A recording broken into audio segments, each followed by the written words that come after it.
Yo, what's up mga kabakyard? It's me again, Buklos Vlog. So, magandang umaga sa inyo mga kabakyard. Sana ayos lang kayo dyan. So, for today's video mga kabakyard is magpupurga tayo ng ating mga alagang sisiw. Yung running 2 months natin ng mga sisiw. So, March 29 ngayon dahil March 31 sila na pisa. What? At magtutuman sila sa March 31. So, i-advance natin sila pag purga. Dahil 3 days natin sila ipupurgahin. So bago tayo pumunta sa ating video, sa aking YouTube channel, Buklos Vlog, click the subscribe button para updated kayo sa mga video na aking upload. So ayan mga kabakyard, let's go!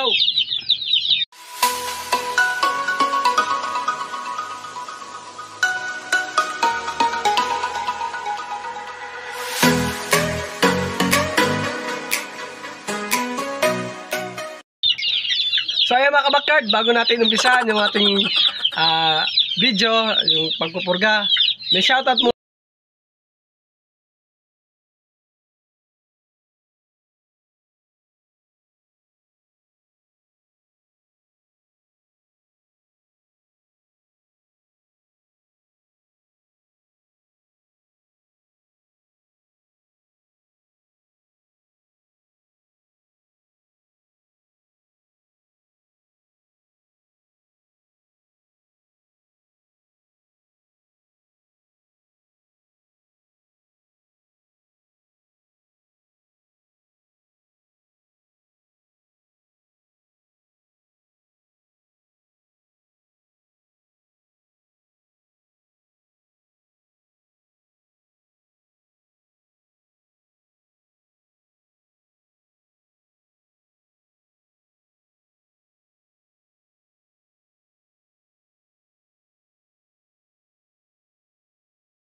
dahil napakalungkot naman po na itong nangyari dahil meron po silang mga kapatid na 1 month old din po sa kasamang palad po mga kabakard is napatay po silang lahat, yung 7 po napatay po sila. Hindi ko po alam kung ano pong sakit ang dumapo dahil hindi naman tayo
Excellence. Yan. Bastonero by Excellence. Nice. So, hanggang dito na lang po mga kabakard. So, sana yung nagustuhan nyo po yung ating ginawang video. Bye-bye. So, syempre mga kabakard, pahabol ko lang po sa mga gusto pong sumali sa ating parapol. Yan. Panoorin nyo lang po itong video na to at mag-comment lang po kayo. Panood nyo po to. Sana po panoorin nyo po itong buong buo. So, at sana po i-share nyo na lang din po at mag-like sa video na to para meron po kayong 1 entry sa ating parapol ngayong May 15 na darating. So ayan mga kabakard, hanggang dito na lang. So maraming salamat sa mga nag-like, nag-share, comment, and nag-subscribe sa aking YouTube channel. Yan mga kabakard, maraming salamat sa patuloy niyong pagsuporta sa akin. Maraming salamat. God bless. Bye-bye.